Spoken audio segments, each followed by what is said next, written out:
Assalamualaikum warahmatullahi wabarakatuh. Perkenalkan, nama saya Lia Oktavia dari Sekolah Tinggi Ilmu Ekonomi Al-Madani Bandar Lampung. Saya merupakan dosen manajemen, khususnya jurusan konsentrasi manajemen pemasaran. Pada kesempatan kali ini, saya akan menjelaskan deskripsi mata kuliah yang saya ampu, yaitu mata kuliah komunikasi bisnis yang saya ampu pada semester genap. Pada kesempatan kali ini, saya akan menjelaskan pernyataan diri dosen dalam unjuk kerja Tridharma Perguruan Tinggi atau biasa disingkat dengan PDD UKT-PT. Dalam video ini juga saya akan menjelaskan sedikit tentang salah satu mata kuliah yang saya ampu. Mata kuliah yang saya ampu pada semester genap yaitu komunikasi bisnis.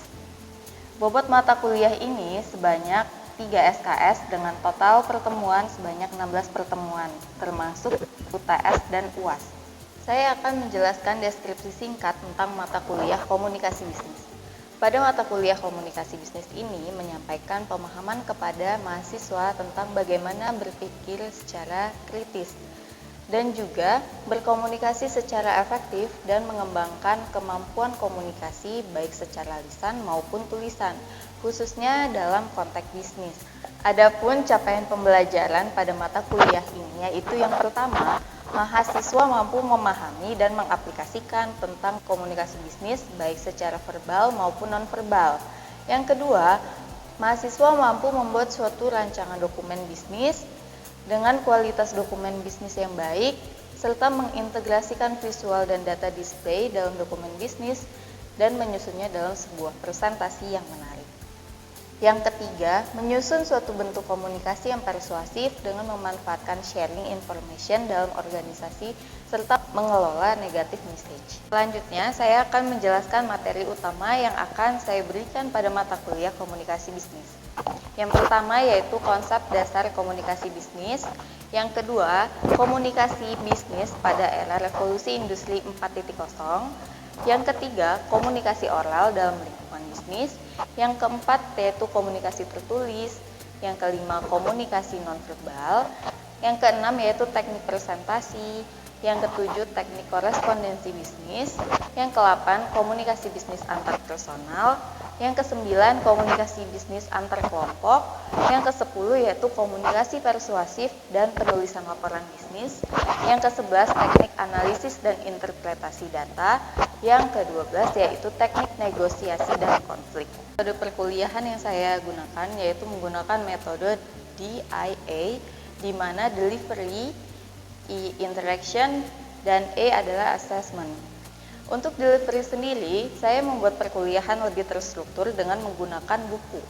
Buku atau pustaka utama yang saya gunakan adalah buku edisi keempat penerbit Erlangga dari Joko Purwanto, dan buku pustaka utama yang kedua adalah buku komunikasi bisnis dari Suatno, penerbit Salemba 4. Untuk memudahkan pemberian materi kepada mahasiswa, kami juga menggunakan Learning Management System dengan menggunakan SIMANDA atau Sistem Informasi Manajemen Data Akademik TIE Al-Madani. Selain itu, untuk tugas kuliah, perkuliahan daring khususnya atau perkuliahan online, kami juga menggunakan Google Form dan Microsoft Teams untuk memudahkan pemberian tugas dan penyampaian materi kuliah secara online. Selanjutnya yaitu interaction. Interaction yang dilakukan dengan menyelipkan pertanyaan-pertanyaan yang bisa memancing mahasiswa untuk berpikir secara kritis. Pertanyaan-pertanyaan tersebut juga akan digunakan sebagai bahan diskusi dan juga menambah nilai keaktifan dari mahasiswa itu sendiri. Kemudian, kami juga memberikan praktikum yang dilakukan melalui permainan atau games-games sederhana, kemudian ice breaking untuk melatih kerjasama tim dan melatih jiwa kompetitif mahasiswa. Yang selanjutnya adalah assessment. Karena metode pembelajaran yang digunakan adalah case method, maka penugasan yang diberikan di akhir pertemuan berupa studi-studi kasus yang bisa dilakukan melalui praktikum dan juga tugas tertulis ataupun dalam pembuatan video. Tugas-tugas yang diberikan yaitu seperti pembuatan surat lamaran, CV, surat penolakan, dan juga pembuatan video, presentasi, dan lain sebagainya. Untuk bobot penilaian yang saya gunakan dalam mendukung kurikulum Merdeka, saya menggunakan bobot sebanyak 10% untuk tugas, 20% untuk aktivitas kelas, 20% untuk praktikum atau simulasi, 20% untuk UTS, 20% untuk UAS, dan kuis sebanyak 10%. Berikut ini saya akan menyajikan perkuliahan tatap muka pada pertemuan 5 komunikasi bisnis. Apa kabar semuanya? Alhamdulillah. Semangat ya hari ini ya. Jadi hari ini kita akan lanjut ke pertemuan 5 dari mata kuliah komunikasi bisnis. Nah, sebelumnya kita sudah mengetahui tentang komunikasi verbal. Nah, sekarang kita lebih advance lagi ya. Jadi hari ini kita akan mempelajari tentang komunikasi nonverbal atau body gesture dan body language. Pernah dengar mungkin ya? Ada yang tahu contohnya enggak? Lesti?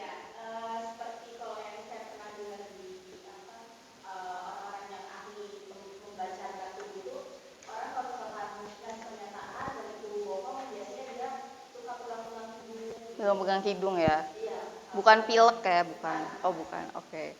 Terus ada lagi yang mau memberi contoh? Bagus sekali ya. Oke, kita langsung kepada definisi dari komunikasi nonverbal. Kalau menurut definisi sendiri, komunikasi nonverbal itu suatu penciptaan dan pertukaran pesan dengan tidak menggunakan kata-kata yang diucapkan ataupun dituliskan. Nah, kemudian komunikasi yang menggunakan gerakan tubuh, sikap tubuh, vokal yang bukan kata-kata, kontak mata, ekspresi muka, kedekatan jarak, dan sentuhan. Nah, sebelum kita lanjut, agar lebih paham lagi, Ibu akan memberikan kalian gambaran tentang komunikasi nonverbal. Ibu ada games, jadi gamesnya di sini. Karena di sini ada 8 ya. Oke, kita bikin 2 kelompok. Jadi kalian itu pernah ya, kalau misalnya lihat di TikTok zaman sekarang itu. Nah, jadi baris, terus satu-satu itu jawab. Pernah nggak lihat? Kalian baris ganti-gantian, yang udah jawab muter, yang udah jawab muter. Nah gitu, jadi karena ibu bagi 2 kelompok, mau ibu yang bagi atau kalian? Ibu. Oke, baik. Dari sisi kiri ini kelompok kelompok A, sisi kanan kelompok B. Oke, kelompok A dulu, maju ke depan semua. Nah, jadi ini ada beberapa pertanyaan, bukan pertanyaan ya, jadi kalian menebak ekspresi apa di ini cluenya.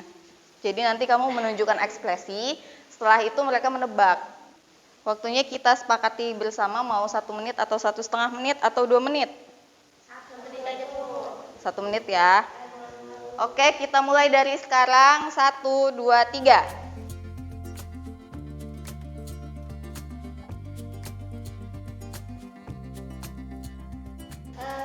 Ya, Abi.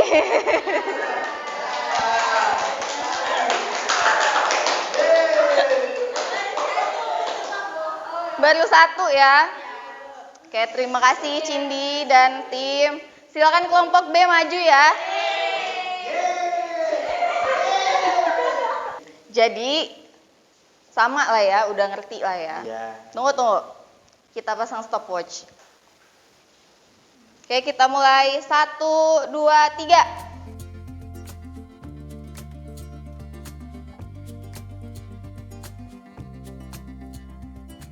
Habis. Menang.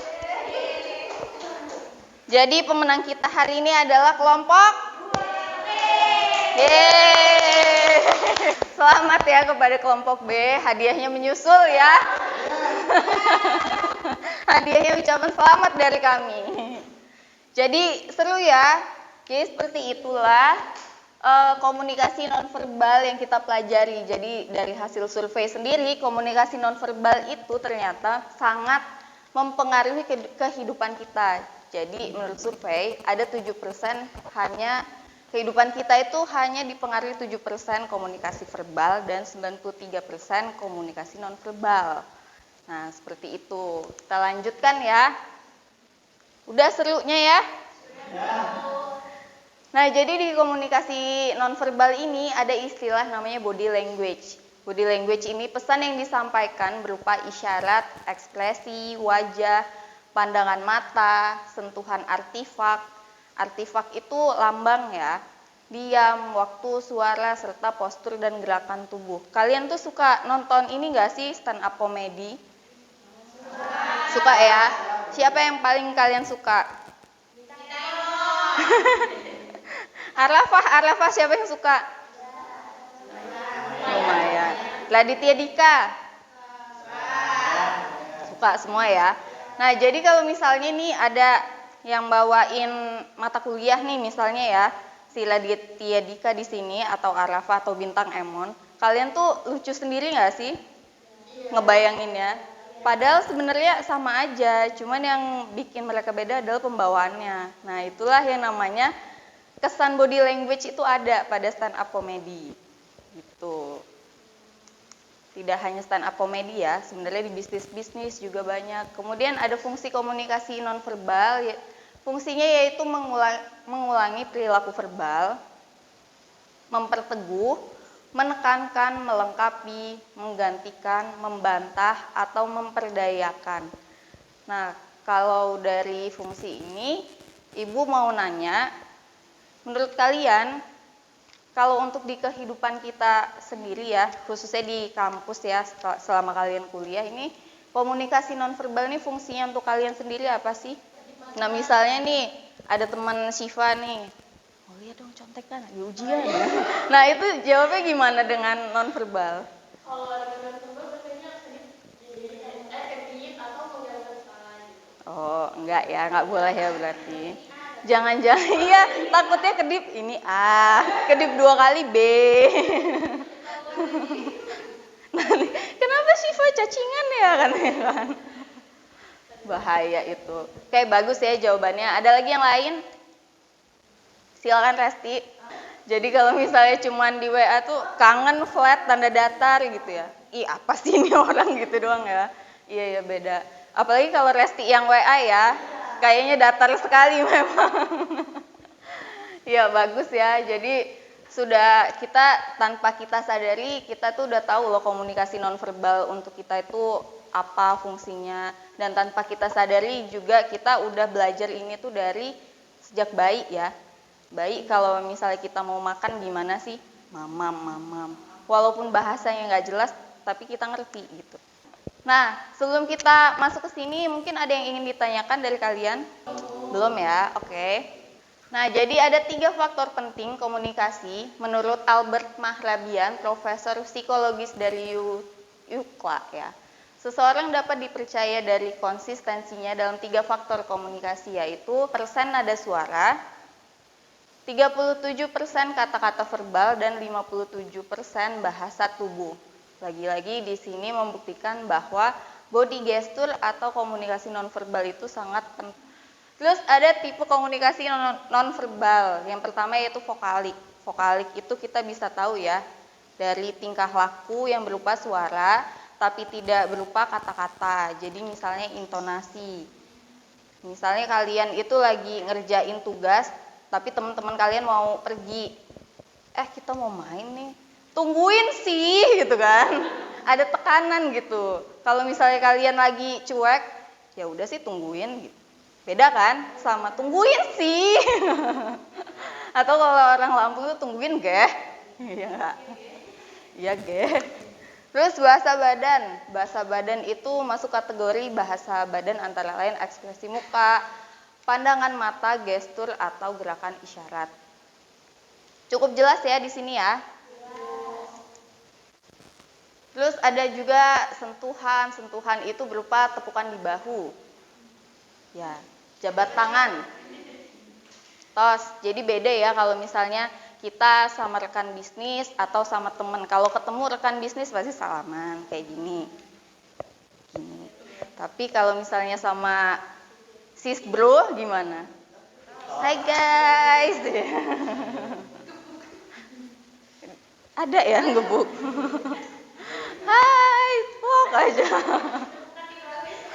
Udahnya besok dia nggak mau lagi ketemu. Ketika ketemu dia menghindar kan. Terus juga ada sikap tubuh, rileks atau tegang, dengan sebaya berbeda dengan status yang lebih tinggi. Terus juga penggunaan ruangan atau jarak. Nah, misalnya kayak lagi social distancing. Sekarang kalau dulu itu jaraknya berapa sih? 1 meter ya. Dulu jauh-jauh ya jadi ya. Tapi kalau sekarang karena udah enggak, jaraknya deket. Apalagi kalau udah ketemu bestie, jaraknya yang mana ini? 18 inci ya. Hai bestie, terus nambah deket kan. Nah itu ya gibah ya biasanya emang.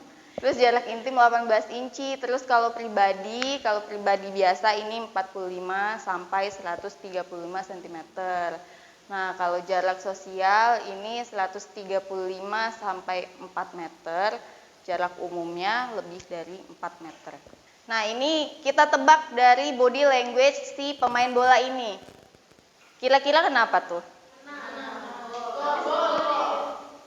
Ya, gol ya, gol. Jadi gol ini menunjukkan kepalan tangan yang gini. Kepalan tangan yang gini tuh apa sih? Yang kuat ya, yang kuat. Ini kalau nggak dia gol ya menang ya. Tapi biasanya gol ya. Ketika dia mencetak gol dia menunjukkan ekspresi. Sama kalau misalnya pemain basket 3 point misalnya kan, terus gitu. Kalau seperti ini, apresiasi, kagum ya, kagum, hai gitu. Padahal cewek itu cuma hai gitu aja, kagum.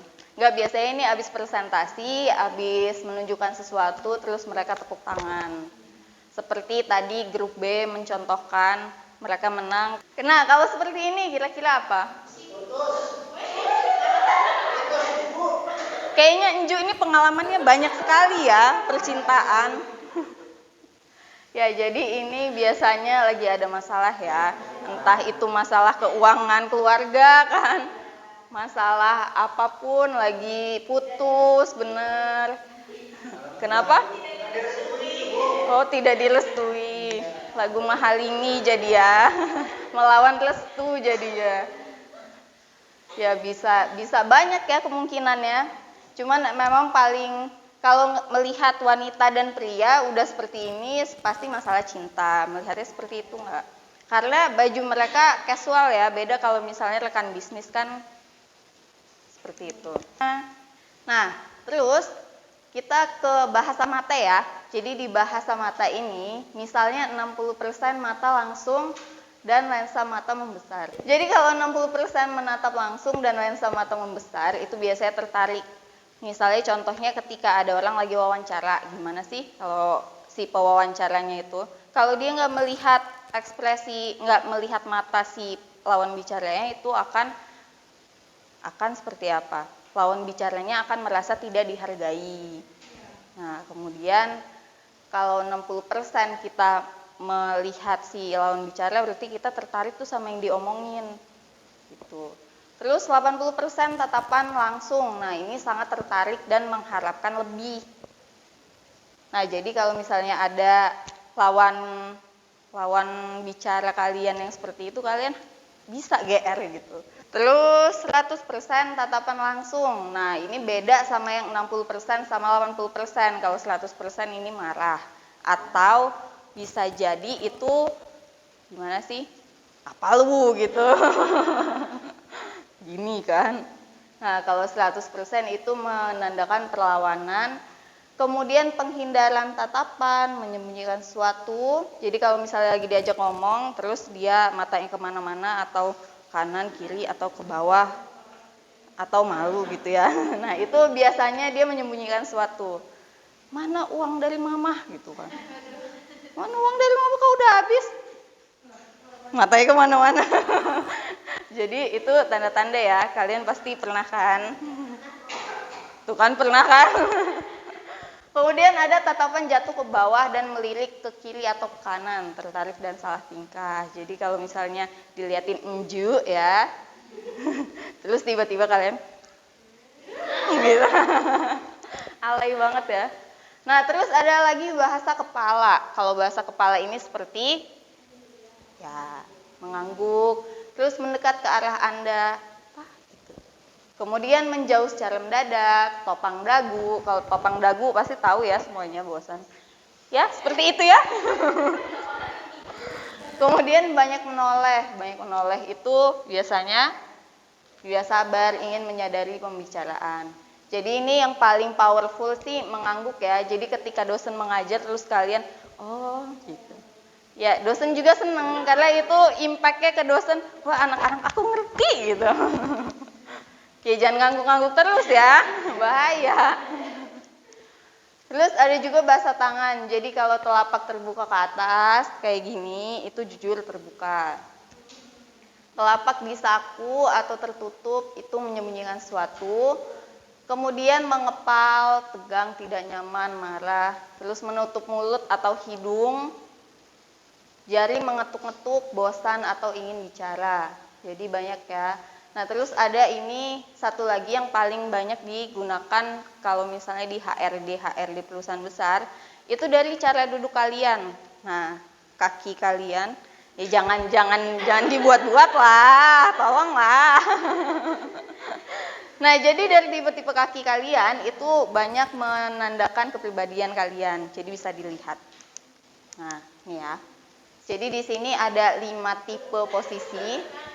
Oke, kita lihat posisi A. Posisi duduk tipe A ini biasanya memiliki kepribadian agak kekanak-kanakan, tapi nggak ada ya, nggak ada di sini Bu lihat.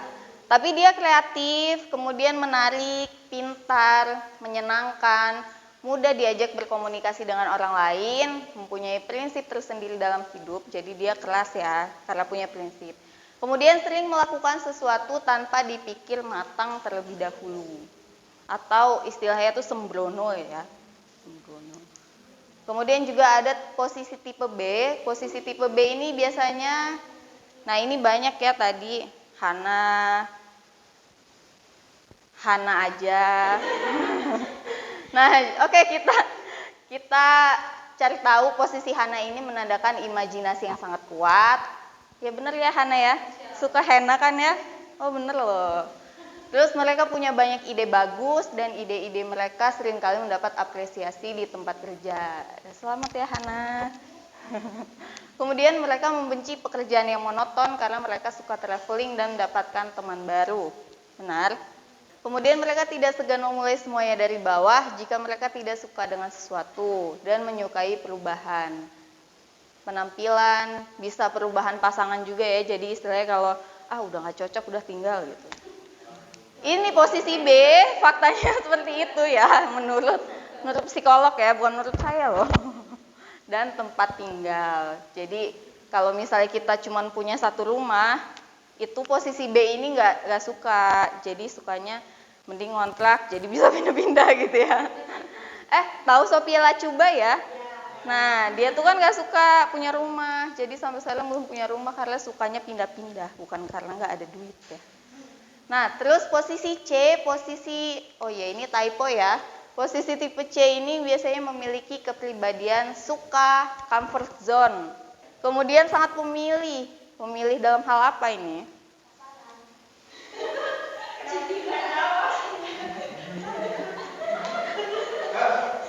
Susah untuk fokus dan konsentrasi pada sesuatu dalam jangka waktu yang lama. Benar begitu? Saat sedang bicara terkadang keluar dari topik pembicaraan. Sering sih. Nah, terus posisi D ini paling banyak ya. Paling banyak ini rata-rata posisi D. Posisi D ini sangat disiplin, suka tepat waktu, dan mereka memiliki kepribadian yang sangat pendiam.